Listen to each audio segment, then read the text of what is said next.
count of three. 1, 2, 3. Yeah, we live, baby. Let's go. Vibing out. Getting Deep with Q Smitty, brought to you by Q Smitty Media. Man, thank you all so much for tuning in to another dope episode. Listen, I need you to do me a favor. It's free too. Like, comment, and subscribe. All right, share this video. Tell the world about this great conversation that we're having. I'm in the studio with the one and only Natalie Nichole, ladies and gentlemen. Listen, I got to break it down to you about this woman, man. She got drive, like literally drive. I'm talking about driving from one side of the South to the next, from Dallas all the way to here to the 205 in Birmingham. That's a 9.5-hour drive, ladies and gentlemen. That's right. But that's what it takes as an artist sometimes. You have to step out of your comfort zone, and you have to go places that you've never been before, but you also have to show people that you physically appreciate them. Mm-hmm. You know what I'm saying? Appreciate the listeners as an artist, because people really are listening, and sometimes they want to know that you're real too. Right. And so sometimes you got to pull up on somebody and let them know, like, hey, I'm here. Thank you so much, you know. And we're just going to, talk about some things that she's promoting right now. She's currently promoting 2 albums. That's right. Mood Swings, which is an upbeat R&B album that we need right now in today's time. Mm-hmm. Her current focus on there is the single, The One. Mm-hmm. And then she also has Overdrive 2025, a sped up version of select tracks. One of my favorite tracks on there is like Commit. Oh my God. Listen, you got to listen to that. Okay, now both are available exclusively on Even, where supporters not only get early access, but also special perks based on their level of investment. So we're going to talk about all that. We're also going to talk about her book. Hold on. He got it. He got it with him. I'm all about pulling up with receipts. He got the receipts. Hold up now. Got the shipment going down right here. That's right. The Natalie Nichole story. Yes. It was God, y'all. I got the book. As you can see, I made my own bookmarks in there and everything. I love all it. That good stuff. I yeah, love see, it. Look, I'm right here, see? Yeah. Page 94. Yeah, we got it right here. We're going to talk about all that, man. Awesome. So, Natalie Nichole, ladies and gentlemen, let me give her a clap.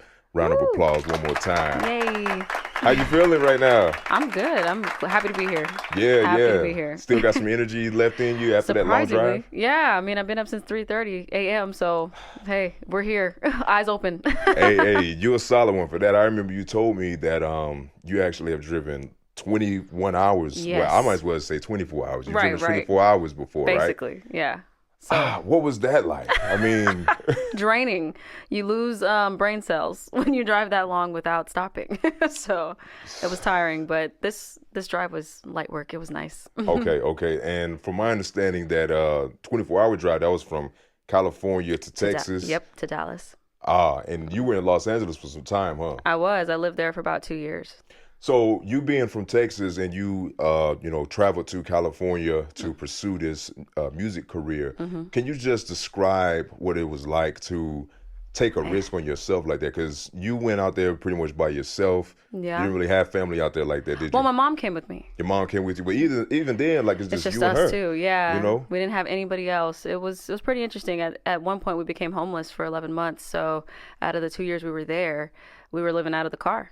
And we were working every day. I was going on like extra work and doing Ubering and stuff like that and delivering food or whatever. And we were showering at the gym, and she had her job, and we just kept going. I mean, at that time I was also writing for the TV show Empire. So you can be homeless and still succeeding at the same time. So, people confuse that, reality. It's more than, just all the glitz and glamour. A lot of times people are struggling while they're making a way. So I'm glad you pointed it out, because I want you to dive deeper into that part right there where you're pursuing your dream. Right. You're writing for Empire. That was like one of the hit series at that time when it came out. And you're in this predicament where you're homeless. Right. Right? Yeah. Was there still a sense of happiness that you had even though you knew that you were homeless? Oh, yeah. But you, at the same time, you were writing for Empire. Absolutely. Describe those feelings. I feel like at that time, I was reflecting on my life the most. I was young. I was like 20, 22 years old. So I'm 30 now. And goodness, that time was more reflective, and I don't feel like it was like the worst time of my life. It was actually a time where I was able to express a lot of my feelings and, dig up some bones that needed to be thrown back in the dirt and covered back up, and heal a lot. And I feel like God was there with me the whole time. So it wasn't as bad as it sounds. I did a lot of cool things, and I learned a lot about myself, and I feel like I grew as a person, and I knew my faith got even stronger in that process. So, looking at your situation out there in LA, let's say, you were just sitting on the porch one day and you're just reflecting on your life. Yeah. Do you regret taking that risk on yourself, or do you look at that and say, I'm glad I did that, because had I not did that, I probably would have regretted that for the rest of my life, despite your homelessness situation? Oh, yeah. I don't regret any bit of it, because if I wouldn't have went to LA, I wouldn't have met Nick Cannon. I got discovered by Nick Cannon. I learned a lot about the business. I was signed, basically. And I learned what I didn't want to do. And then I met my mentor, Ty Ray Johnson, who taught me all the ins and outs of how to be an independent artist. And I wouldn't have learned any of that. And I'm grateful for that. I'm so grateful for the lessons that I learned while sleeping in the back seat of my car on the side of the road in Burbank, California. Oh, wow. Without that, I mean, I wouldn't have gotten here and be as strong as I am now, and take these risks that are necessary to do what you love and do what you want to do with your own life. Now, speaking of that, you've grown since we've met. I believe we met like 4 years ago. Time flies. That's crazy. Like, we were fast. In the pandemic, we were on IG Live doing the interview, and now we're having a conversation right here in person. So it feels like a full circle moment right now. Absolutely. As an artist, talk to us about how have you grown musically and as an artist since we've last had an interview during the pandemic? Right. I mean, it's funny because we were in the car listening to all of my albums just to be reflective from the first one to now. And I heard the growth. I mean, as an artist, you constantly are developing yourself. Every time you step in that studio, you're honing in on your craft and learning how to do it better. So we all start at one point where, it's not the greatest, but I'm really proud of my early work. It sounded amazing, especially for, being brand new to a lot of things, and coming and evolving to this current record, this current album, Mood Swings. It sounds beautiful and freeing, and I wouldn't want it any other way. I'm so glad that I had all that time to get better and better and be here now. What's something that you say that you can specifically say you've gotten better at as an artist?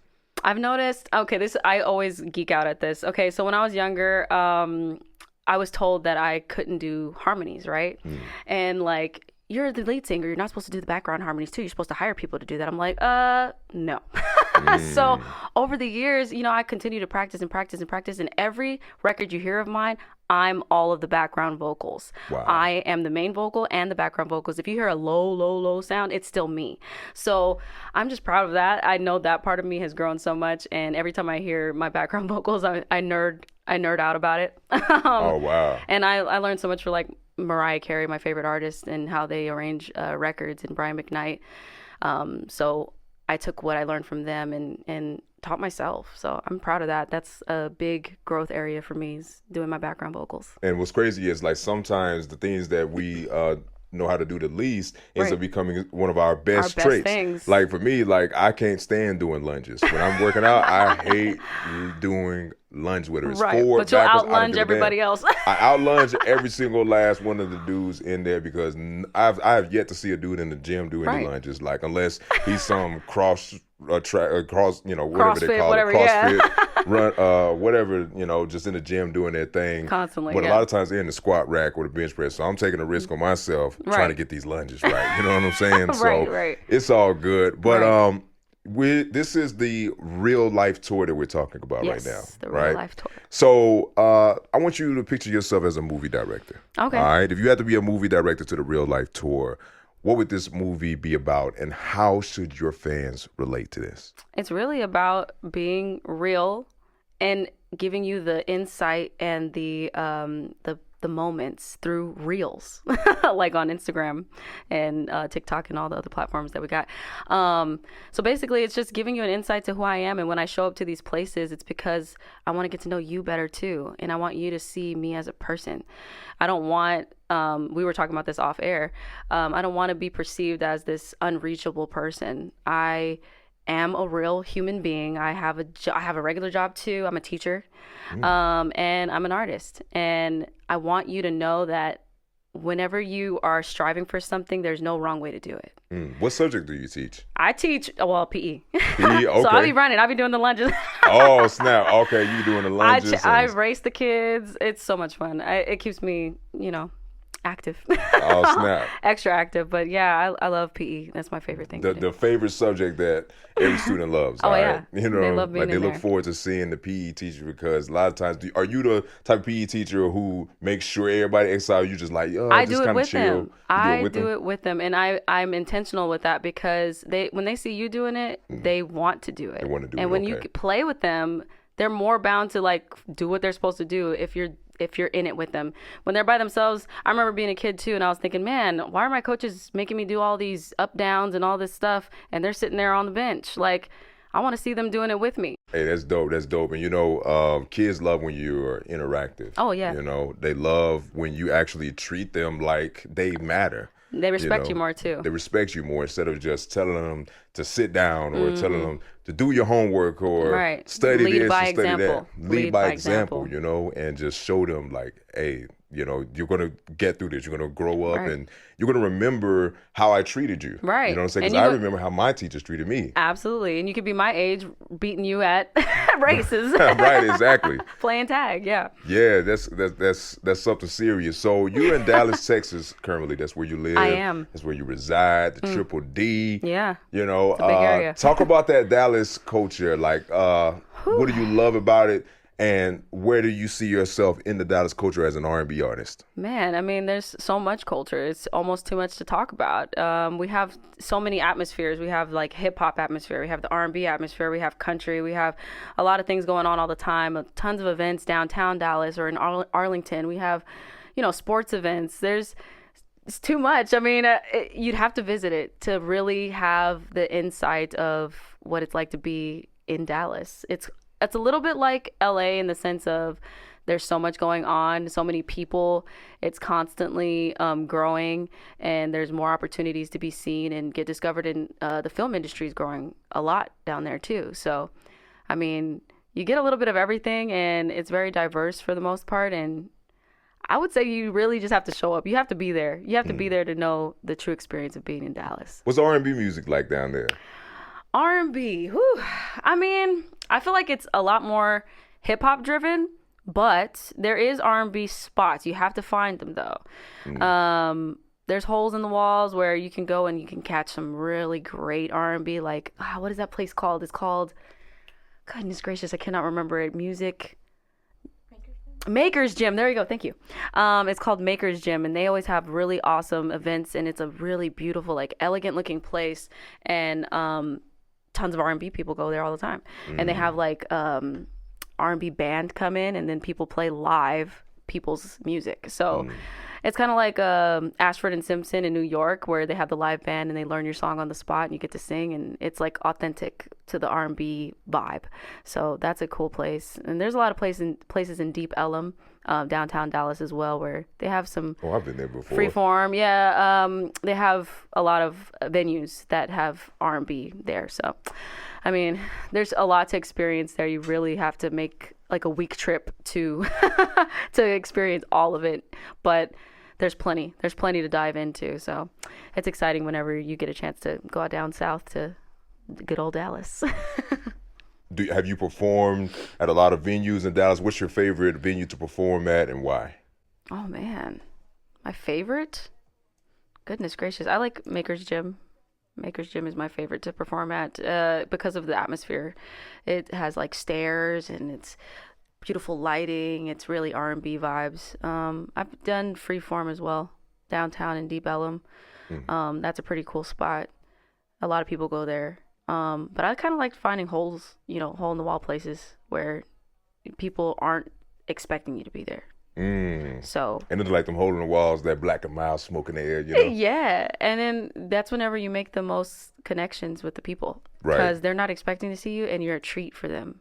But whenever they know that you're gonna be at an R&B place because it's an R&B place and it's well known, they're already like, oh, okay. They're kind of not listening sometimes, but whenever you're at a place that's totally different, they're like, ooh, who's this? And they want to talk to you and they want to get to know you. So I like those types of places. How competitive is the music scene in Dallas right now?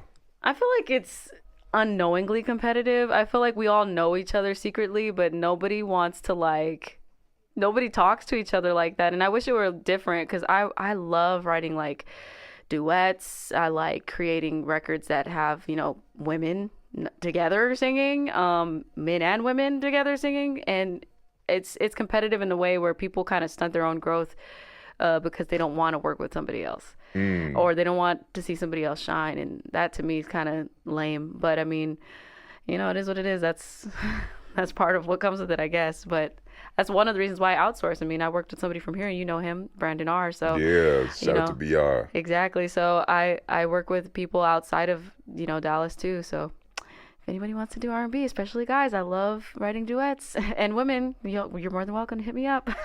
Hey, hit her up. I'm telling you, it's going to definitely be a life-changing experience for sure.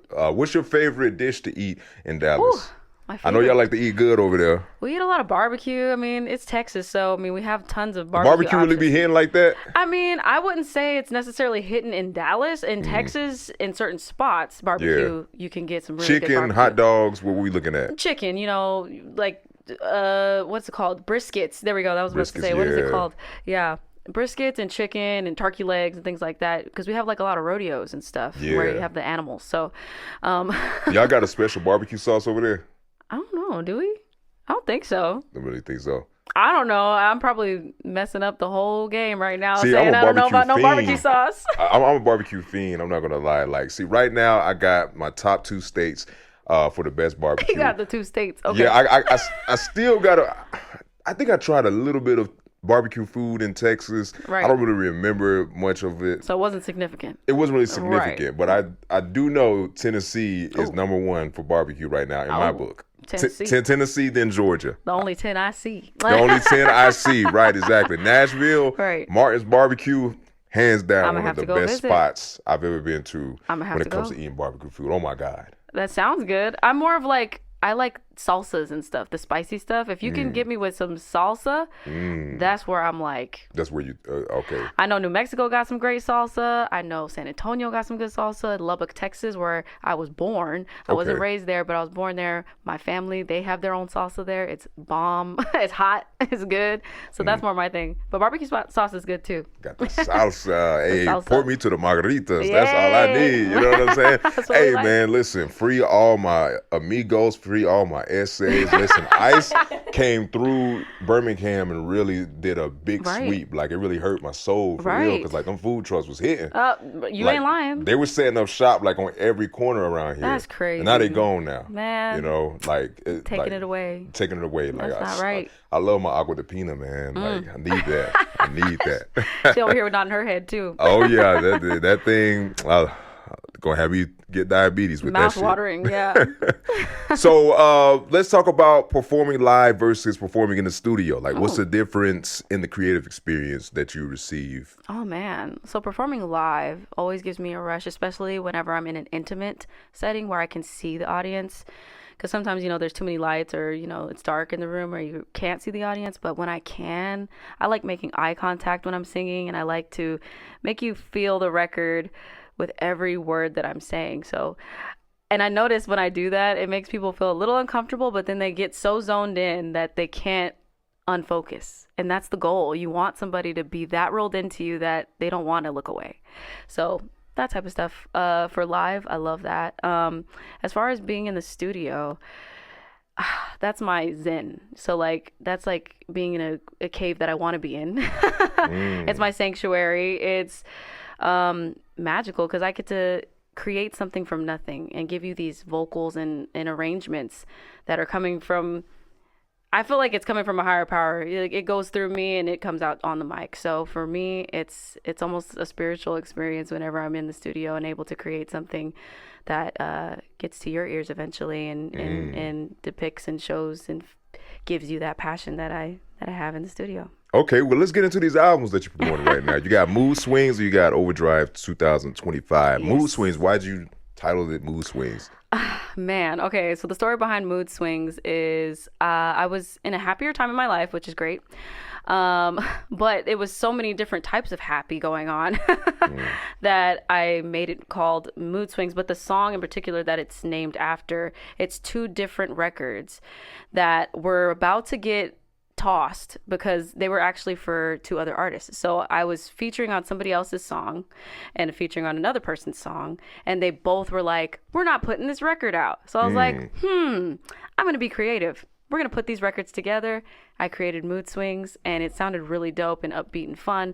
So I just made that the theme. And then after that, all the other songs were fun and upbeat and, sexy and, vibes. So that's how it came about. It just came about with two songs that weren't supposed to be my song. They were supposed to be me featuring on somebody else's song. But I take things and do something with them when people don't want to do something with them. Oh, yeah, I feel that. Listen, you add your glitter to it and Right. it's going to shine like gold. That's all you need. Make it magical. Yeah. Right. Now, there's a song on here that I wanted to talk to you about. It's not necessarily an R&B song, but it's titled Missing You. Right. Right. And you're talking about your father, rest in peace. Right. Is this your real father that you talked about in the book? This is actually my stepfather. Okay. All But right. he gave me his last name. Okay. And that's who I grew up knowing as my dad. So it hit home whenever he passed away. It was very sudden. We weren't expecting it at all. And my way of coping was to jump into work. And I went on tour. I went on tour with DJ Calvin, Russ's tour DJ. And I just kept going and going and going that I didn't really feel everything immediately. And I had these experiences where I was dreaming him and seeing him in my dreams and him talking to me and it being so magical and beautiful that it inspired the song. And I'm a type of person that never forces a record to come out. I knew I was going to have to write something about that time in my life. I just didn't know when. And I didn't know what genre it was going to be. I'm an R&B singer, but I write all genres. So when it came out as country, I was just like, okay, I'm just going to roll with it. And it allowed me to express everything that happened, which is me dreaming him and me seeing him in the sky and him visiting me and, seeing him in moments of, my day. And it allowed me to fully express that grief through music. And that's how it came about. I mean, it's a gorgeous song. It is country, but it's still me. And I feel like any genre I create is a piece of me. So you shouldn't really put me in a box. You should expect just good music. Oh, it's all about that expansion. Exactly. You know what I'm saying? 1 minute we'll see you with the R&B swag on this. You Right. you got the cowgirl hat and the cowgirl boots. I don't know about the cowgirl hat. What? You ain't trying to hit the cowgirl hat on I them? can. I'm I from could definitely Texas. see that. I could definitely see that rodeo style, I've in done you, it like, once or twice. I think the fans would love that, I need y'all to comment below and let us know if y'all want to see sure. Natalie Nichole rock the cowgirl outfit. I'll do it if y'all say. Oh, okay. All right. Hey, listen. All right, y'all better be in them comments. I'll give it a try. Okay. So let's talk about pretty much your book. Right. It Was God, the Right. Natalie Nichole story. Right. You have some very interesting stories in here.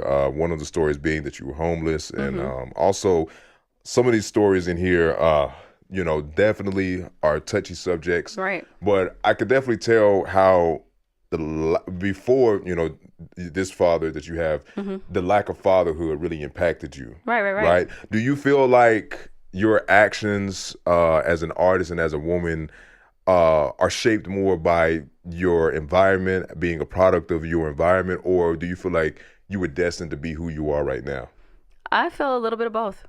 I mean, I feel like anybody is kind of molded by what they're surrounded by, but you also have choices. So I feel like I made as many choices that I could possibly make to be as positive as I could be and go in the right direction that I could, and to, make the best out of any circumstances that I have faced.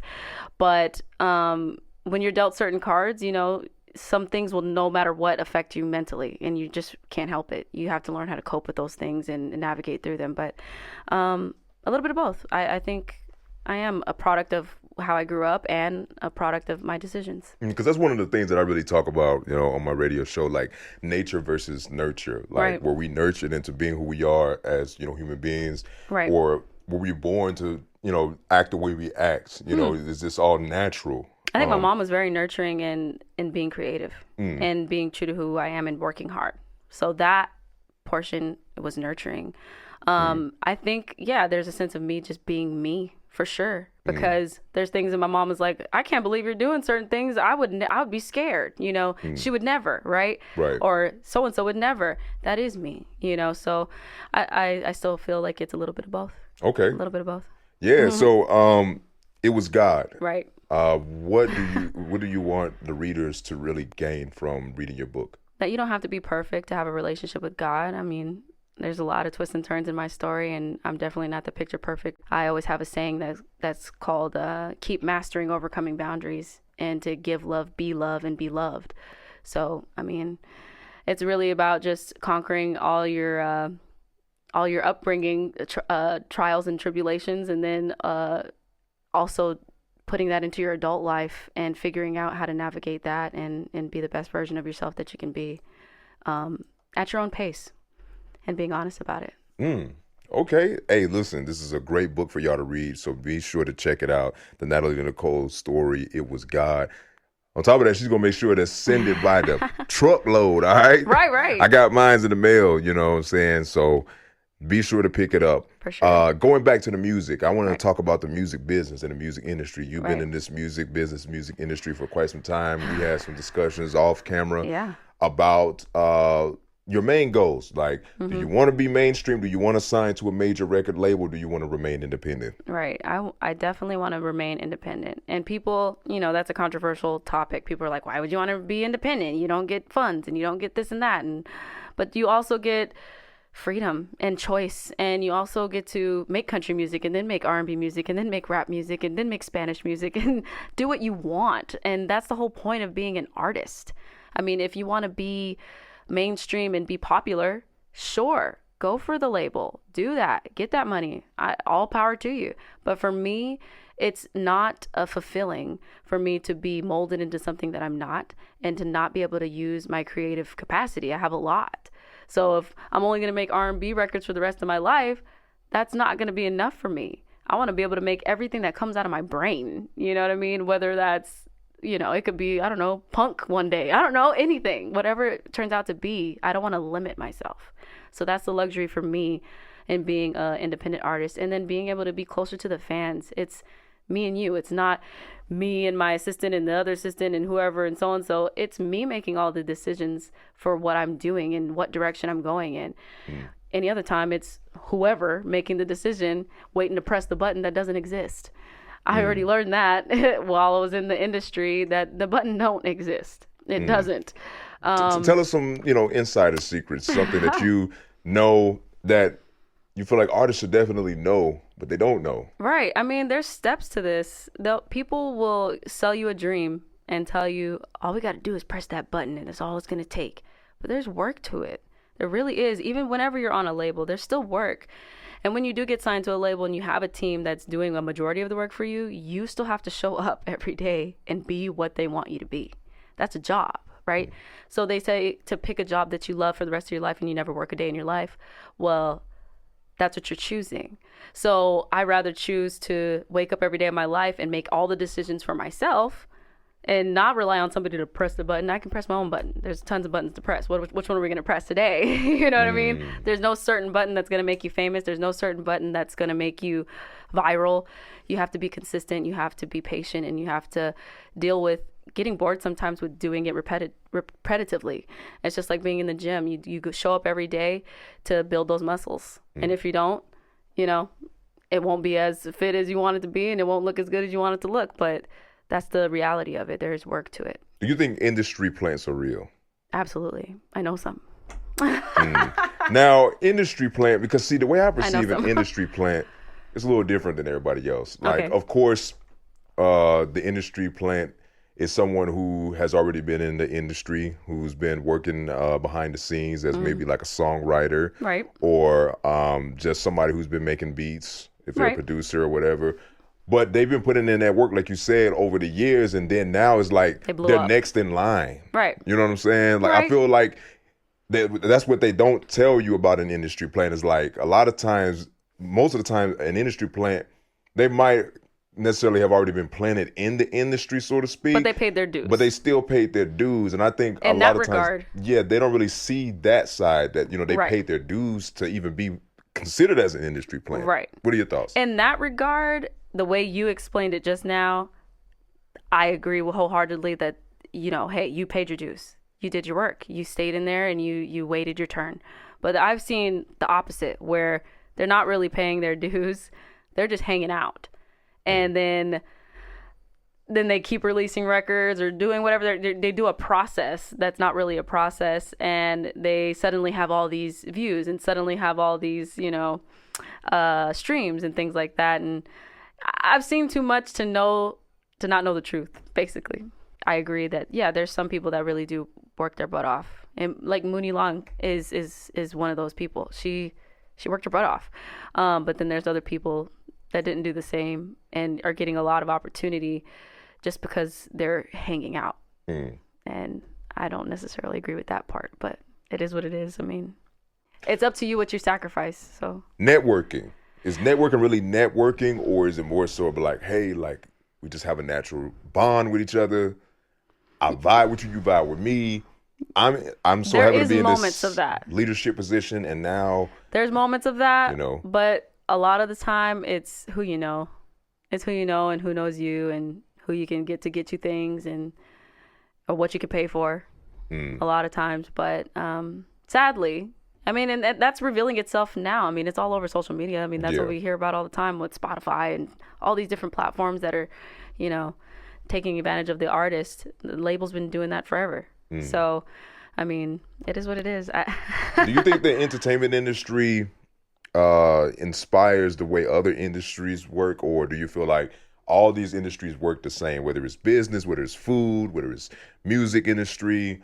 Because, entertainers have a huge influence on children, on teenagers, even adults. Oh, yeah. You know what I'm saying? Like from the artists they put out and the slang they use, or the clothes they wear. Styles. Do you think in 2025, with a lot of the jobs that are, being let go, do you think, the entertainment industry kind of plays a role in the business model of a business?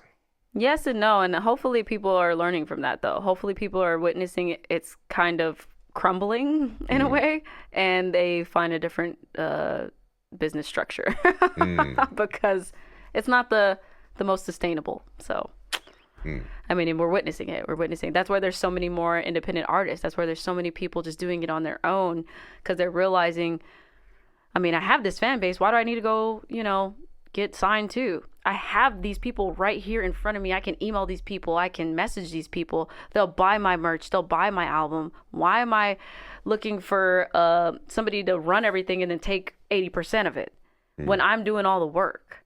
Why do that? Stay connected. Stay connected into the dirt. Bury yourself in there. Be that tree, and live long. Don't let people cut your branches. Don't let them cut your branches. Natalie Nichole, ladies and gentlemen. Natalie, let's talk about this Peep the Scene. I got a game for you. Okay. We've got to play this game. Okay. It's called Peep the Scene. All right, it's a scenario I'm going to put you in, and I want to see how you, react in the scenario. So, let's say if you had to choose between one or the other for the rest of your life based on how it's going to bring money to your table, how it's going to make you feel emotionally when it comes to being happy. If you had to choose, would you rather spend your life touring for the rest of your life or stay in the studio making hit songs? Oh, that is tough. That's not fair because you get something different from each one, right? Darn. Touring can be very stressful and it can be very tiring and taxing on the body and the mind. Being in the studio is always fulfilling, even when you're in an emotional state, even whenever you're writing an emotional song or something like that. It's very fulfilling always. And if they're hit songs, that means everybody in the world knows you. That's what you said. It's a hit song. They're hit songs that you're making. So I'd probably stay in the studio to make the hit songs, to still touch you and reach you.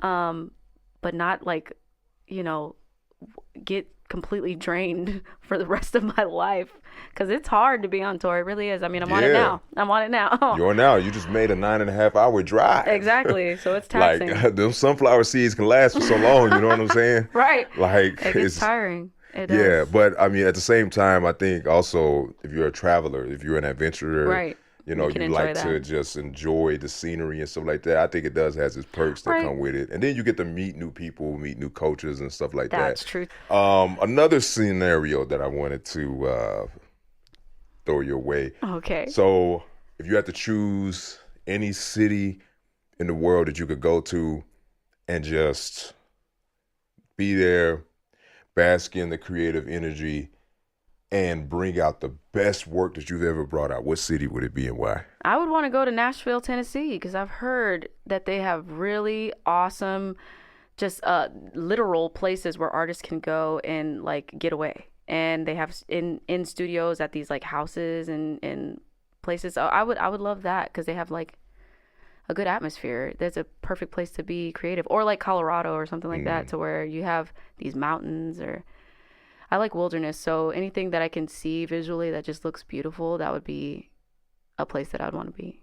I want to get deep about R&B music in 2025. Right. I feel like rappers, like we talked about, have sexualized music in a way where it's like Absolutely. R&B, Followed suit. it follows suit, and it forgot that R&B is supposed to be the depth of sexual things, romantic things, and I think things have kind of gone to the surface level direction, Right. to where everything is surface level. You can't really feel things emotionally. What are Right. your thoughts about how R&B is lacking that romance that we need Right. in today's time?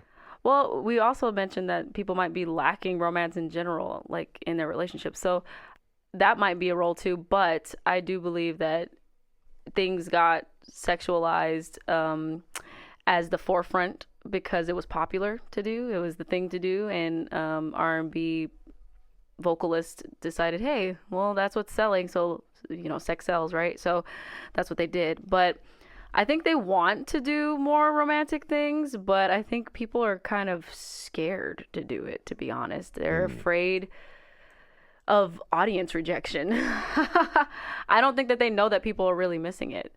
So, I mean, R&B heads, you gotta really be more vocal about, wanting that love, wanting those stories to be told, and the relationship vibes to resurface for us to make those types of records, because we're kind of catering to you. I write about my life, so whatever's going on in my life, that's what I'm writing about. So whether it's romance or a breakup or makeup or triumph or whatever it may be. So it just depends on my life. But some people rely on you to tell us that you want something. So tell us you want it, and we'll give it to you. Tell us you want that love. We'll give it to you. Tell us you want that love. Now, how are you giving them that love with these 2 new albums? I feel like Mood Swings has tons of love. There's tons of love on there. It's sexy love too. It's sweet. It's like that new kind of love that you miss. The butterflies you get, and when you first meet somebody and you see them down the hall or see them wherever you see them. I know you can get deep with love. I done heard some of your songs now. Yeah, some of them skits. Okay, like yeah, you've heard some of the rated R stuff. yeah. Definitely get right. I like to be authentic, and that's part of it. Right. You gotta get it all in there. Okay. So yeah. But hey, that's what we like to hear sometimes. You know what I'm saying? It's getting spicy in there. You gotta hear a little bit of both, the love and the intimate. Yeah, and I think that's what it is. I think the lack of intimacy is very prevalent, especially in today's world. You know, I think we kind of replace intimacy for social media. Oh yeah, people they're so social, but not social at all. Not social at all. Like, at all. We're supposed to be big communicators, but we don't communicate. Yes, I've had conversations with people, and I'm like, whoa. And maybe it's a generational thing, because I feel like people my age bracket, late 20s and early 30s and beyond, we can all have good conversations. We can talk. We know how to communicate with each other for the most part, and can laugh and stuff about things. But the younger generation, for some reason, I've tried to have conversations, and I'm just like, it gets lost. You get lost. It gets lost, or it stops they don't have much to talk about. And I think that's also for like the entertainment industry has a role in that, because we don't have cool shows anymore. We don't have like those shows that we used to watch every day and we talk about it in school the next day. We don't have those things anymore to where we're building the community. Everything feels robotic. And everything's individual. Like some person, one of your friends is listening to something from another country, you're listening to something from your country, and no one's bonding with anything anymore. So I agree. I feel like we're lacking that. Can you describe your marketing style? Because I've seen you, you're doing your thing in the gym now. Oh, yeah. I see you promoting good health, Right. know, on a lot of your stories. Yes. With a thoughtful caption. Like it's more so not paying attention to your body, but pay attention to the caption. Right. Like, Right. Can you explain the method to your madness? Well, I mean, obviously, if you see a pretty girl, you're going to look. So, I mean, there's the capturing moment initially, but then there's depth to me, obviously. That's really it. It's just trying to be as real as possible, trying to be inspirational, and let you see my life, let you see the ins and outs of everything that I'm doing, from the fitness, from eating better, from going back to school for, teaching and going and doing all the things that I'm doing. I mean, it's really mostly to inspire you, and then let that lead you to my music, let that lead you to me as a person, let that lead you to watching my lives or whatever it is that you're enjoying about me. You might just like me talking, I don't know. You might just like me giving my motivational posts. So I try to just be me, and whatever part of me that you enjoy, I enjoy that you enjoy it. If you like my abs, that's great. I like them too. That's why I work them out. But I don't really have like a specific tactic. It's really just trying to stay in your face, no matter what it is, and be true to what I'm doing at the time. So if I'm on that health tip, that's what you're gonna see, mixed in with whatever else I'm doing. So whether it's making music or teaching, whatever it is, I try to just be as real as possible and give you what's really happening in my life, because why not? Natalie Nichole, appreciate you for coming through. Thank you for Yes. coming to the 205 personally. You really took time out to come have a great conversation in person. For sure. I feel this full circle moment is really coming to life. We'll make it even more to life by promoting all your great talent, your great work. Thank you. I'm proud of your consistency. I'm Yes. proud of your overdrive. You know what I'm saying? Overdrive 2025. 2025. In my mood swings. In the mood swings. And we also got a segment on my show called Money March. Money March. Money March, sharing financial tips with artists and anybody out there who just has a financial tip that they would like to share that has helped them. As an artist, what's a financial tip that you can share with someone that has helped you? Have a budget. Write everything down. It's really important to make sure you know exactly where every penny is going. So, I mean, they teach you that in school, if you take the class, of course, the financial class. But basically, have a budget and don't go over the budget. Live beneath your means. It allows you to save, and it allows you to, make better moves when it comes to traveling and things that you want to pursue. So it's plain and simple. Chipotle or that studio time? Right. Are we going to go out to dance or, get that new poster that we need for a promo? There's a lot of things that you got to weigh out. So budget. Budget, there it is. You listen, we ain't budgeting today though, that's for sure. We Gotta about to go go somewhere. celebrate. You know what I'm saying? Yeah.